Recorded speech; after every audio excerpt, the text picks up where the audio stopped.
Halo selamat malam pemirsa, berjumpa di 1 jam lebih dekat. Kali ini bersama saya Winnie Carita. Berbicara mengenai musik, kalau Anda gemar mendengarkan musik tentunya sosok yang satu ini tidak setampan Elvis Presley ataupun tidak sedepresif Kurt Cobain. Tapi sosok yang satu ini adalah sosok yang sangat kreatif dalam bersolo karir, kemudian juga duet maupun grup. Kita sambut Arie Bernardus Lasso atau Ari Lasso. Selamat malam Mas Ari. Selamat malam. Apa kabar? Baik, sehat. Silakan duduk. Ya. Baik, semua masyarakat Indonesia tentunya sudah mengenal sosok Ari Lasso. Kita tampilkan profil dari Mas Ari Lasso berikut ini. Arie Bernardus Lasso, atau yang lebih dikenal dengan nama Ari Lasso, adalah salah seorang penyanyi pop kondang Indonesia. Pria yang lahir di Madiun, Jawa Timur, tanggal 17 Januari 1973 ini memulai karir bermusiknya sejak duduk di bangku SMA 2 di Surabaya. Kala itu, bersama Juniarso, drummer pertama Dewa 19, serta Piu yang kelak menjadi gitaris band Padi, Ari Lasso membentuk band bernama Outsider Band. Setelah itu, Ari bergabung dengan grup band Downbeat yang terdiri dari Dani, Erwin, dan Andra.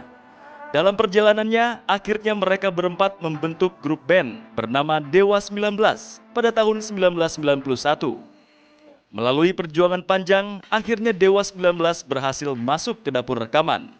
Album debut Dewa 19 bertajuk Kangen berhasil menjadi album terlaris versi BASF di tahun 1993.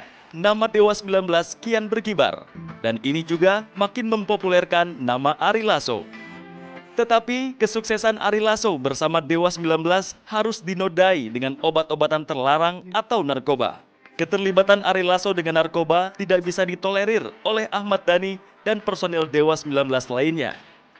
Puncaknya, perpecahan pun terjadi, diawali dengan dipecatnya Erwin, Wong Aksan, dan akhirnya Ari dari grup band Dewa 19 tersebut. Ari Lasso yang kemudian berhasil melepaskan diri dari ketergantungan obat-obatan terlarang tersebut kembali ke dunia musik lewat aksi solonya. Tahun 2001, Ari mengeluarkan album solo pertamanya yang diberi nama Sendiri Dulu, yang sukses besar dengan tembang andalannya Misteri Ilahi. Setelah itu, lagu-lagu hits terus lahir dari album-album Ari Lasso lainnya.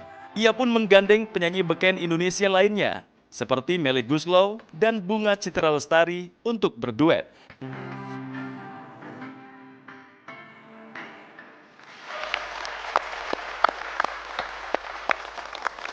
Itu dulu Mas Ari juga mengawalinya bersama dengan grup, sekarang harus bersolo karir. Ya. Ada perbedaan kita ketika memang mengawali karir dari grup kemudian bersolo seperti itu Mas Ari? Ya memang sangat beda ya.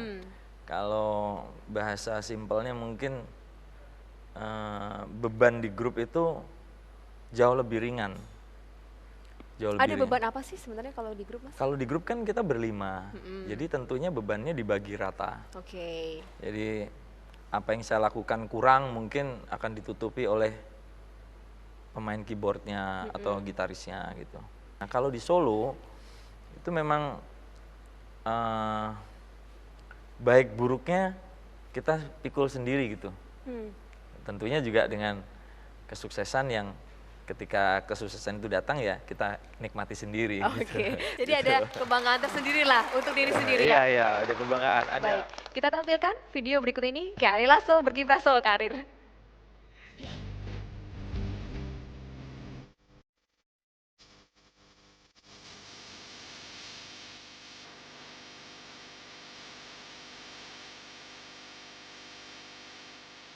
Segala perbedaan itu membuatmu jauh dariku.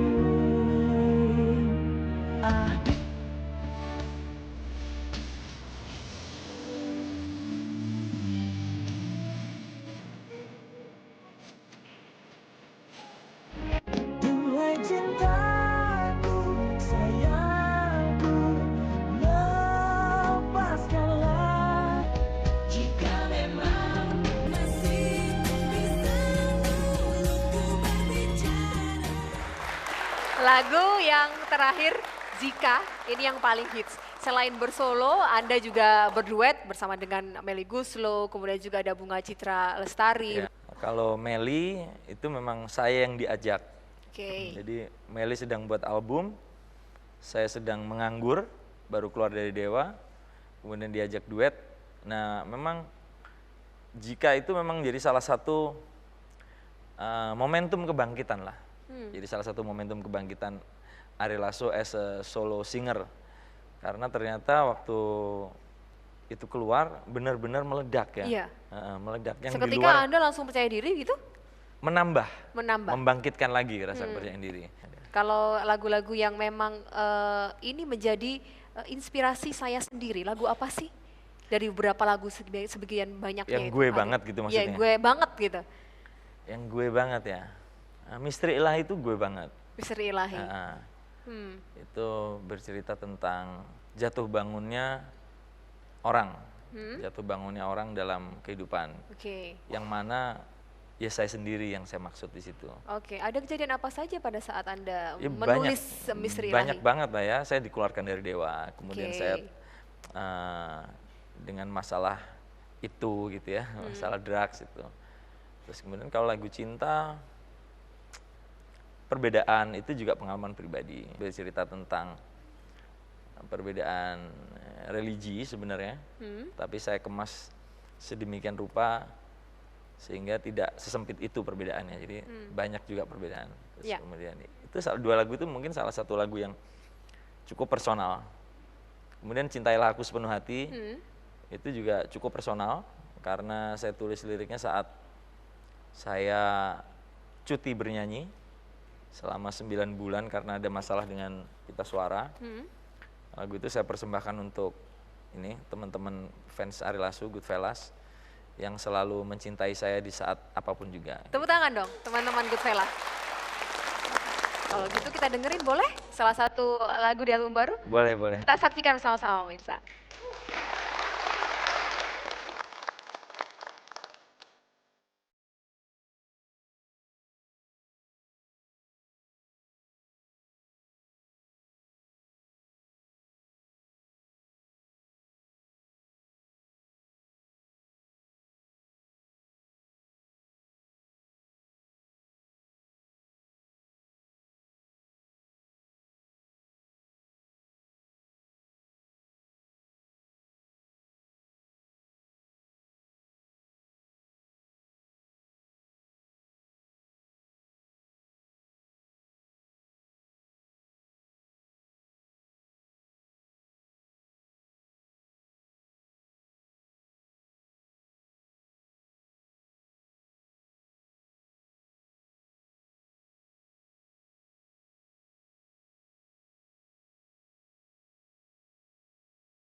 Terbuka saja pakai karena kita nggak tahu seberapa bahayanya. Iya, iya.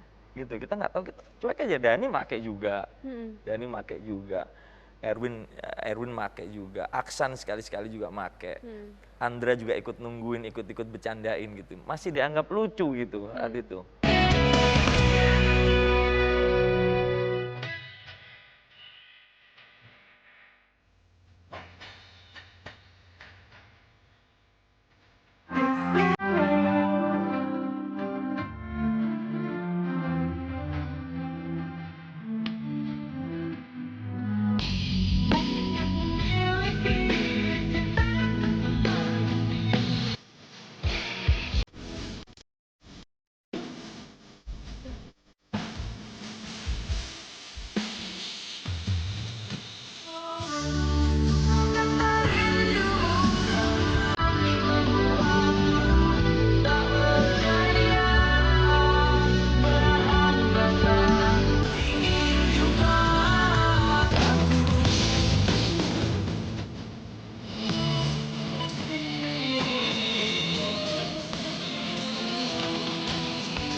Kalau zaman waktu itu siapa yang tidak kenal dengan grup band Dewa 19 yang sangat hits istilahnya kalau zaman sekarang ini, Ari.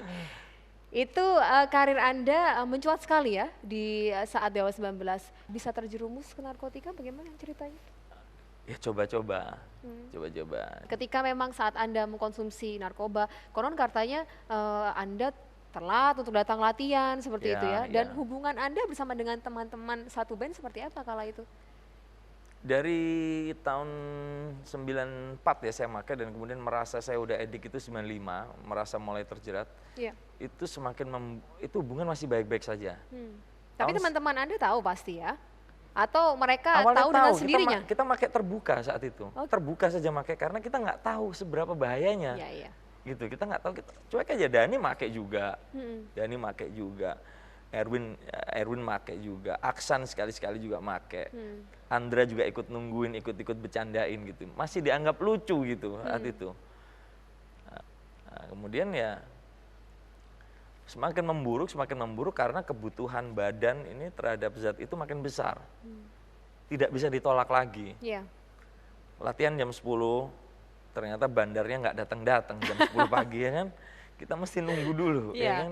iya. Ketika kita udah menyandu itu udah nggak ada enaknya sama sekali. Yang ada cuman biar badan nggak sakit gitu. Jadi udah isinya tiap hari tuh selalu mikir, aduh kapan nih gue sembuh ya, kapan gue sembuh nih kayak gini tuh mampus nih. Wah habis nih, selesai nih. Itu aja, tapi tidak kuasa gitu. Iya. Ini ada artikel Ari Lasso terkait dengan kondisi saat itu. Ini perlu kita konfirmasi kepada Anda. Kita lihat bersama-sama.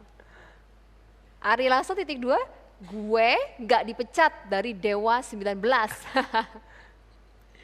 Jadi memang saya menghilang sebenarnya. Jadi dari tahun 95 ketika kita menyelesaikan tur Jawa Tengah, saya masih ingat sekali kita ngumpul di hotel di Solo, saya kumpulin teman-teman. Saya didampingi sama kakak saya bilang sama Dani, sama teman-teman, bahasa Surabaya itu rek gitu ya. Kayaknya gue mesti berhenti deh. Karena gue kecanduan. Kalian mau nggak berhenti bangsa 3-5 bulan nggak manggung? Tapi saya mau ikut rehab dulu gitu. Saya berharap anak-anak waktu itu tidak mau berhenti. Iya. Jadi saya bisa keluar. Tapi ternyata Dani memutuskan, oke, nggak usah pakai panjang-panjang, Dewa vakum. Ari Lasso silahkan berobat. Sempat sembuh, kena lagi. Demikian terus berulang-ulang. Sampai akhirnya 98 Dewa divakumkan lagi. Setelah tur panjang di 36 kota, hubungan memburuk semua, Dewa divakumkan oleh Dani. Tahun 98 tidak ada Dewa, vakum, itu reformasi. Saat itu saya jatuh miskin, bangkrut, tidak punya uang sama sekali, tidak punya rumah kontrakan lagi di Jakarta. Dan sepertinya saya tidak bisa menyandarkan diri lagi di Dewa, tapi saya juga harus sembuh. Kemudian saya menghilang dari proses rekaman Bintang 5.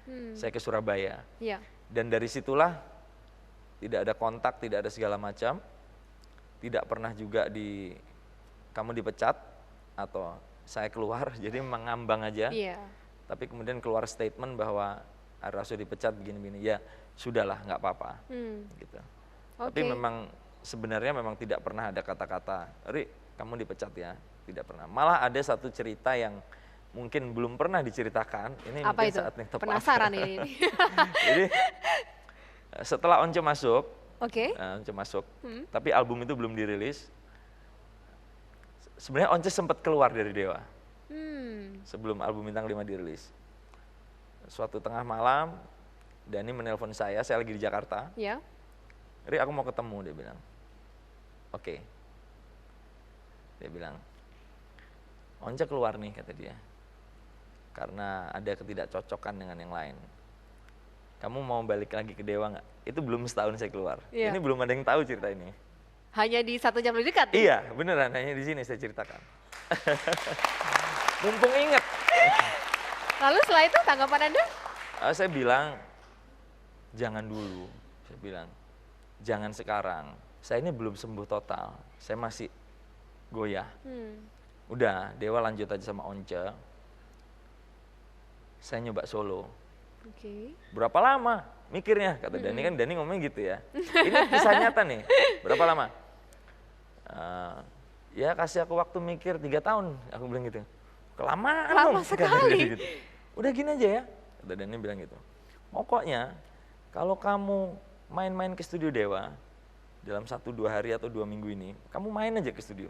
Itu tandanya kamu balik ke Dewa. Ya udah, saya makin nggak pernah main ke Dewa lagi. Oh gitu. Itu. Akhirnya kita menghilang, sama-sama menghilang. Tapi akhirnya nggak lama kemudian, beberapa hari kemudian, Once berhasil dirayu lagi. Dan kembali lagi Nah, bersama Dewa 19. dan ternyata memang takdirnya yang paling indah memang seperti ini. Oke. Saya kemudian bersolo karir, Dewa juga besar dengan Ya. Once, ya mungkin ya hikmahnya sekarang ini kita Ya. kenyam bersama-sama. Kira-kira ada hubungannya lagi nggak ya sama artikel yang berikut ini? Kita lihat bersama-sama. Ini bahaya nih. Ari Lasso lega tinggalkan Dewa 19. Ya lega, memang lega. Betul ya? Betul. Hmm. Leganya karena Dewa 19 memiliki pengganti yang juga sangat bagus. Jadi ketika Dani memperdengarkan suara Once, ini saat-saat goyah tuh ya, dia memperdengarkan gini, Ri, Dewa 19 vokalisnya 2 aja ya, kamu dan Once, yang mana suaranya? Saya Iya. bilang, Once yang mana sih? Diputer sama Dani. Nah, dari situ saya bilang, udah Dan.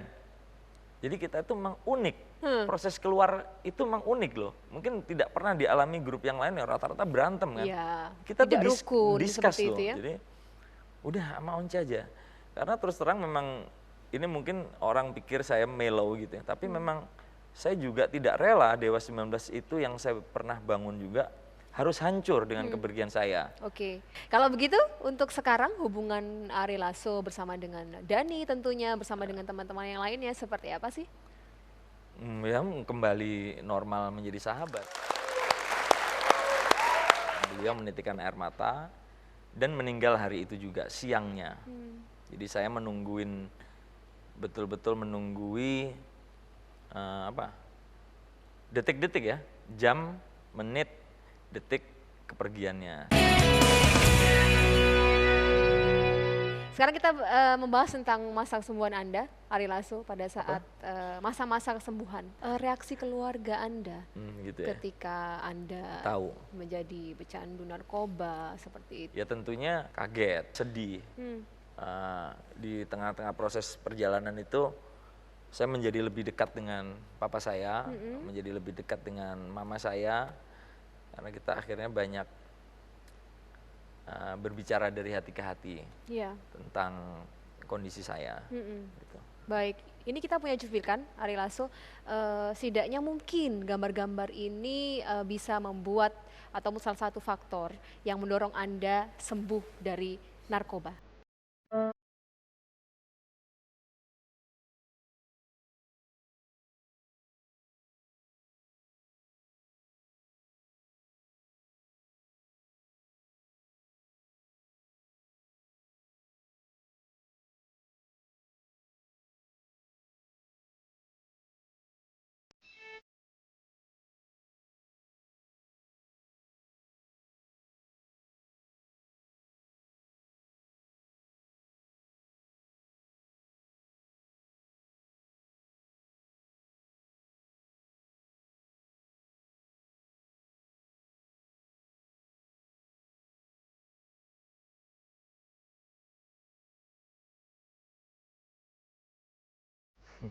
Untung cepet ya, Kenapa kalau lama Mas Ari? bisa nangis ntar saya. Tapi kayaknya sudah berkaca-kaca itu. Mungkin, enggak kok, enggak. Betul ya yang di artikel tersebut bahwa Anda sempat berjanji untuk sembuh di saat almarhumah ibu Anda koma pada waktu itu? Iya, memang apa ya? Itu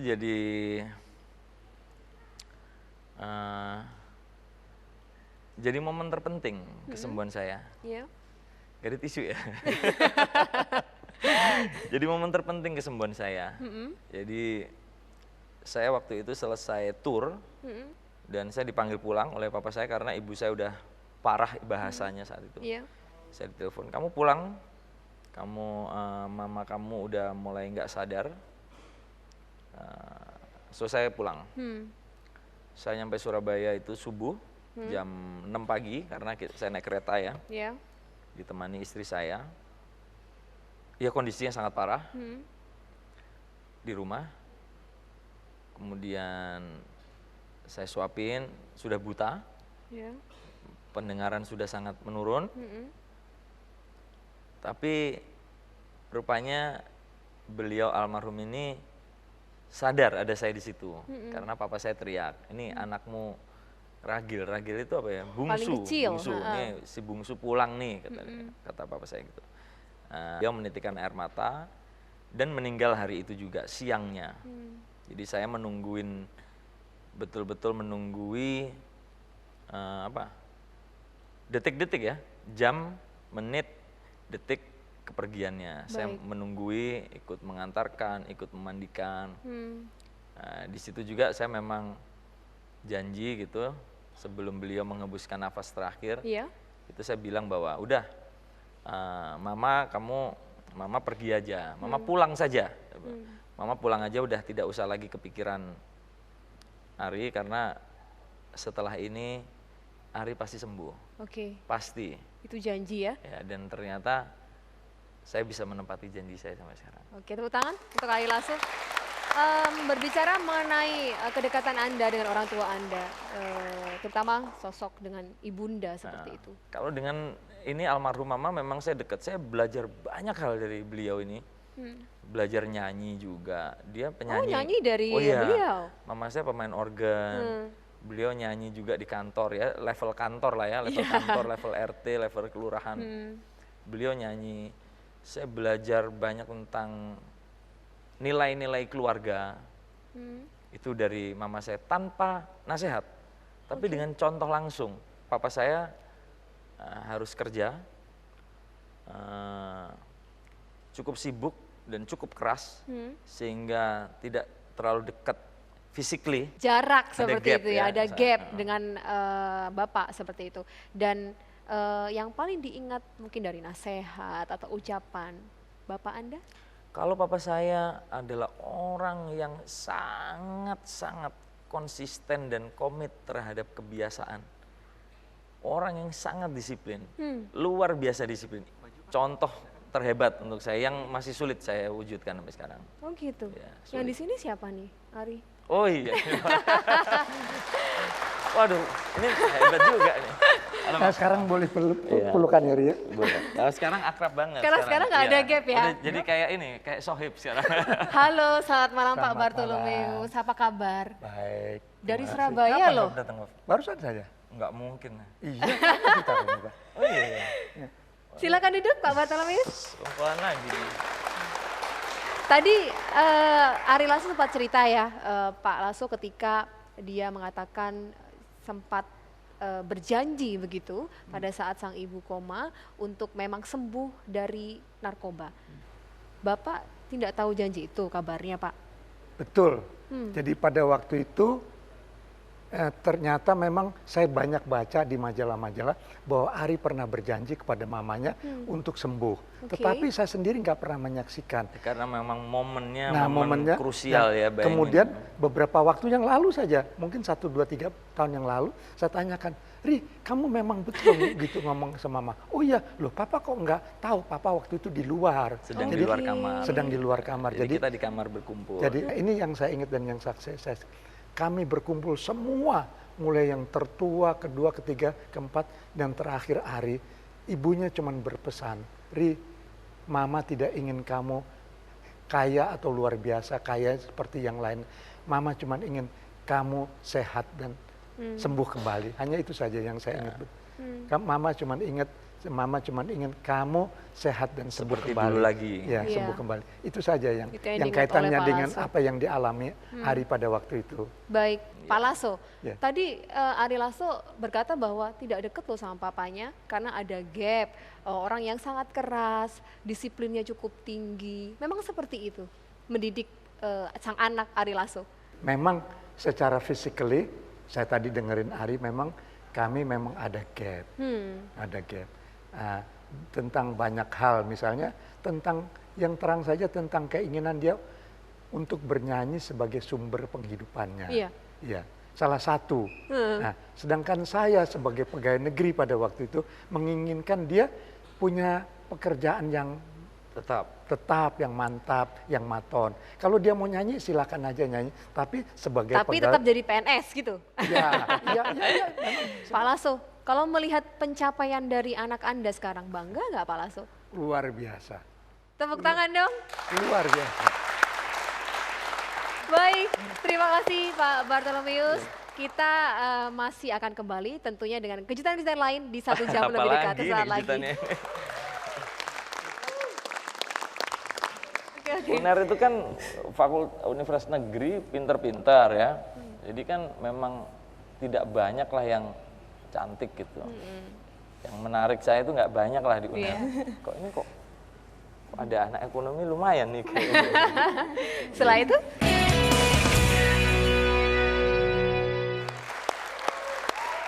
ya, di segmen ini kita membahas mengenai keluarga kecil dari Ari Lasso. Nggak kecil ya, cukup besar. Cukup besar karena ada 4 orang anak Iya. dan 1 orang istri. Ini satu lagi kita tampilkan gambar yang mungkin bisa mengingatkan Anda bersama dengan keluarga Anda atau bersama dengan orang-orang yang paling terkasih dari Ari Lasso. Oh iya, iya. Hmm. Ini ingat saya. Ingat, Ingat ya. ceritanya bagaimana sih? Ini mestinya dibalik nih, nggak enak nih kalau dari depan nih. Kelihatan brandnya nih. Gimana, Ini gimana salah cerita satu barang yang mungkin paling awet ya. Ya, waktu itu baru bisa punya uang lebih lah gitu. Baru punya uang lebih, pengen beliin sesuatu yang long lasting gitu. Ya, salah satu yang long lasting dan kepake setiap hari kan adalah dompet. Kalau nggak salah loh, itu saya beli tahun 2004 ya, kalau nggak salah 10 ya. tahun dong ya? Dan sampai sekarang Masih awet? masih dipakai. Masih Jadi dipakai? untuk kaum laki-laki jangan segan-segan belikan agak mahal karena memang awet gitu. Oh loh. gitu ya? Dan tentunya bisa lebih 10 tahun. hemat.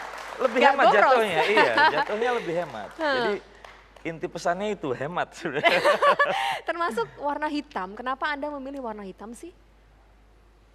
Ya hitam itu kan simple tapi oh iya ya buat cewek kok warna hitam ya gitu. Iya, ya. kenapa? Iya, Emang ya. favorit warna hitam ya? Saya favorit warna hitam. Oke, termasuk istri Anda favorit warna hitam?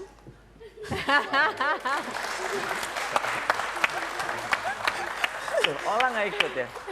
Kenapa sekolah? Halo Mbak Vita, apa kabar?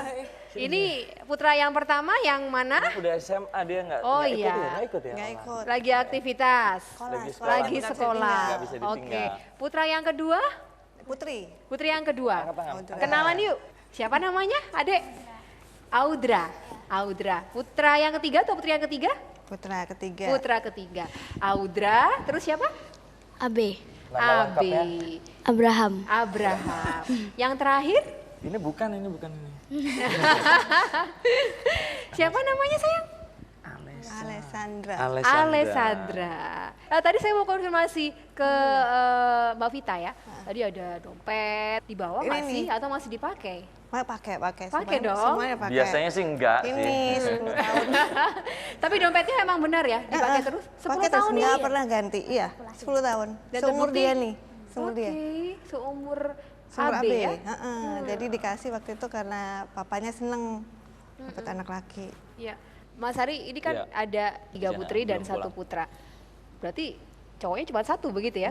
Mestinya 2. Mestinya 2. Mestinya 2 tapi dia meninggal di usia 7 bulan. usia kandungan 7 bulanan ya, meninggal. Mestinya cowoknya 2. Nah, tapi kalau ada cowok itu lahir, yang nomor 2 mungkin nggak ada yang Yang 3. 3 ini karena udah lengkap saat itu. Iya. Nomor 1 cewek, nomor 2 cowok itu.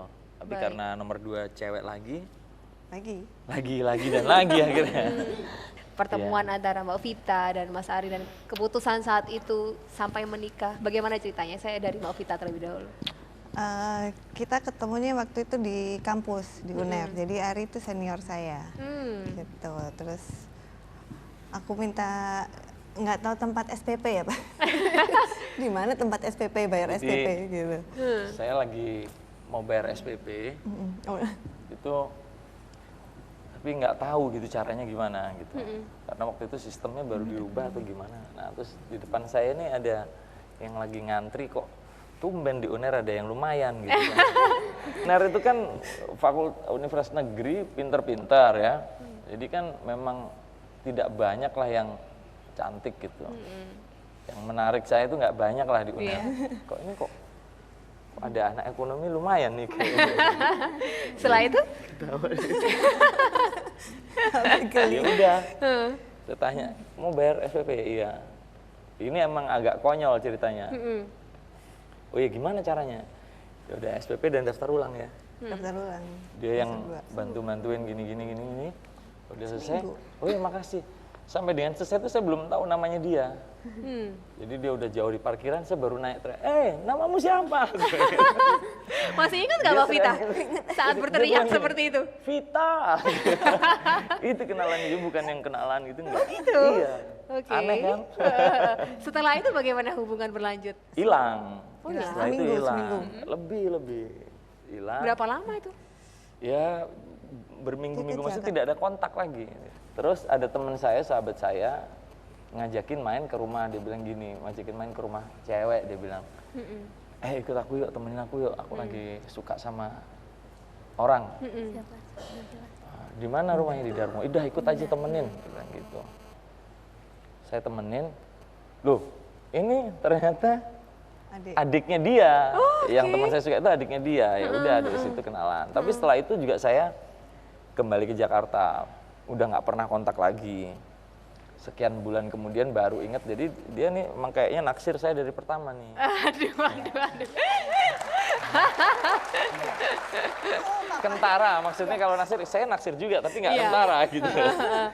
Iya. Jadi saya ingat waktu sebelum saya pulang dia bilang gini, kamu bilang, yuk nonton yuk gitu ya. Ini kan Oh dia yang kan- ngajakin pertama Mbak Vita, Iya, benar? yuk nonton Benar yuk. Mbak Vita? Kenapa aku yang pertama? Gitu. Jadi ngobrol-ngobrol film lah gitu. Tapi tidak terwujud karena besoknya saya udah harus ke Jakarta bersama Dewa sekian bulan. Baik. Udah nggak pulang lagi. Balik ke Surabaya lagi, inget ya aku kayaknya waktu itu ada ya, siapa namanya? Udah lupa lagi namanya. Waduh. Jadi lupa lagi ya, karena telepon waktu itu kan mahal ya. Iya. Telepon mahal. Surat mungkin? Kebetulan saya kembar. Kemudian dia bingung, kembar. mana- Jadi saya tuh bingung. Mana ya yang Vika apa? Jadi saya tuh udah bingung yang sebenarnya yang mana ya waktu Iya. itu ya gitu. Saya telepon lah rumahnya, saya cari nomor teleponnya di buku telepon ya zaman itu. Ini nih, nomornya ini nih. Tapi saya salah sebut gitu. Saya nyarinya Vika. Kembarannya. Dia. Gitu. Oh Vikanya nggak ada, Vikanya lagi kuliah. Terus ini siapa? Saya tanya gitu. Dia bilang ini Vita. Terus saya nanya, Vita yang rambut pendek ya? Bilang gitu. Saya ingetnya rambutnya. Iya. Iya, oh ya berarti saya nyari kamu. Lucu juga. Nggak inget. Yang bener gitu. Iya beneran. Kamu kan yang ngajak nonton kan waktu itu, saya bilang gitu. Iya bener, ya udah kita nonton. Sejak saat itulah kami tidak terpisahkan. Waduh. Oke, menarik sekali keluarga kecil dari Mas Ari. Salah, keluarga besar. Nanti kita Keluarga akan sedang. kembali tentunya hanya di 1 jam lebih dekat sesaat lagi. Senin. Selasa, ku mulai berkenalan apa itu sambil ketawa-ketawa gitu. Udah malam sambil naik motor sambil nyanyi. Naik celurut itu. Naik celurut itu. Naik celurut ya, Iya, naik berdua celurut ya? itu. Dia gonceng saya, wah ketawa-ketawa. Ternyata portal itu udah ditutup. Terus?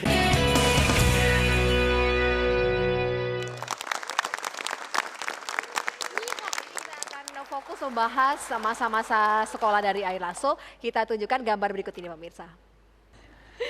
Kurang jelek Ini- motor saya.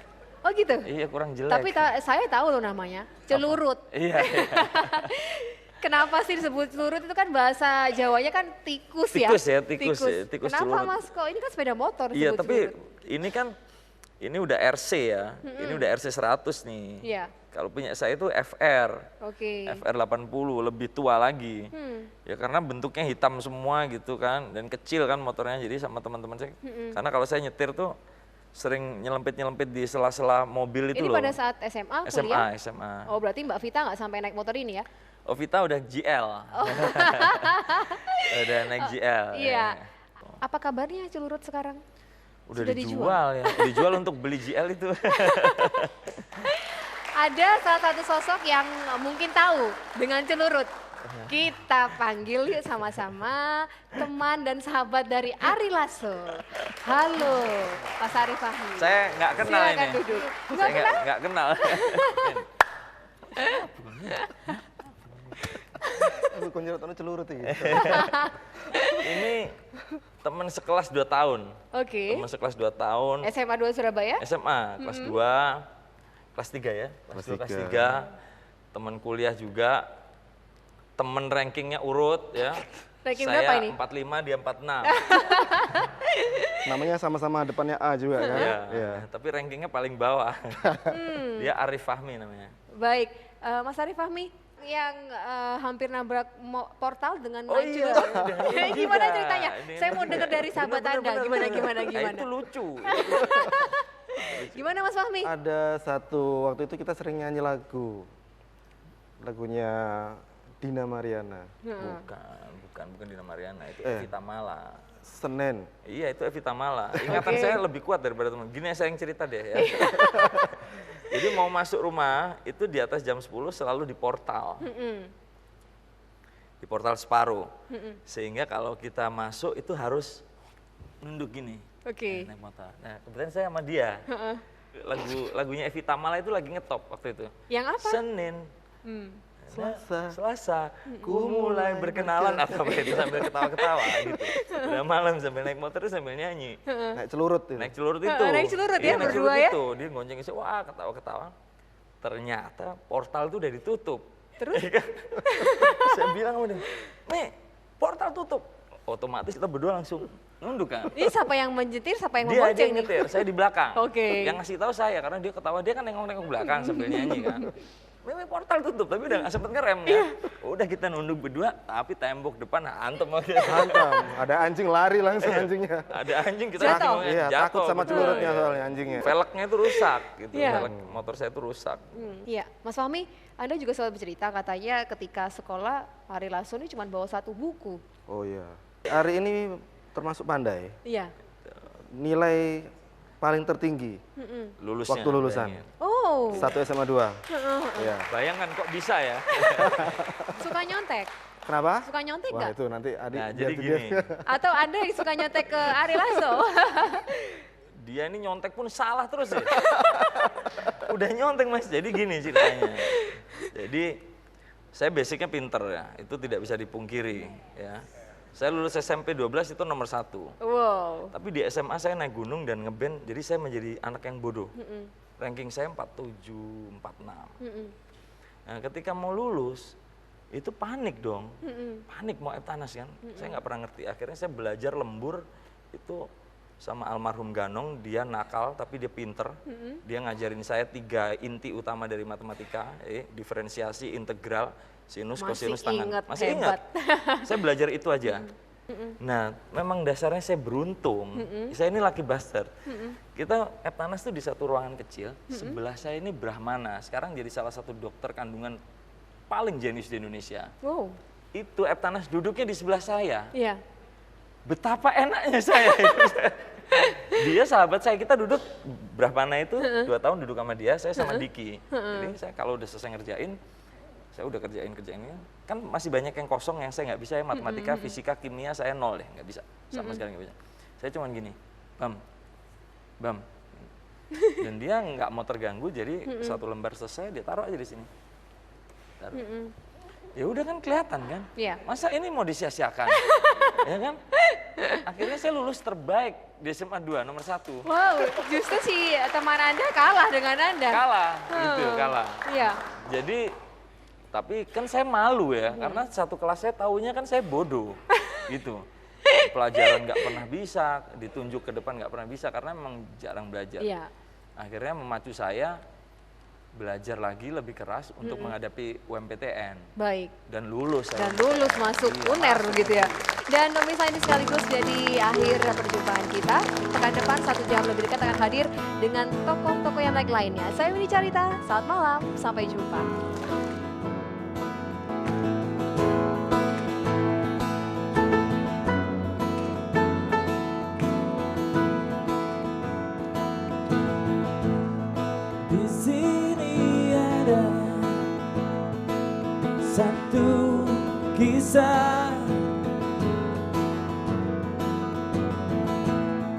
cerita tentang anak manusia menantang hidup bersama,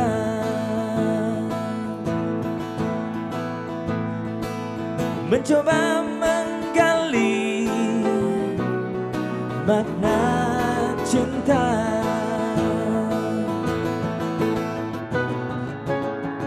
Tetes air mata mengalir di sela derai tawa. Selamanya kita takkan berhenti mengejar. Boleh semuanya sama-sama. Yo.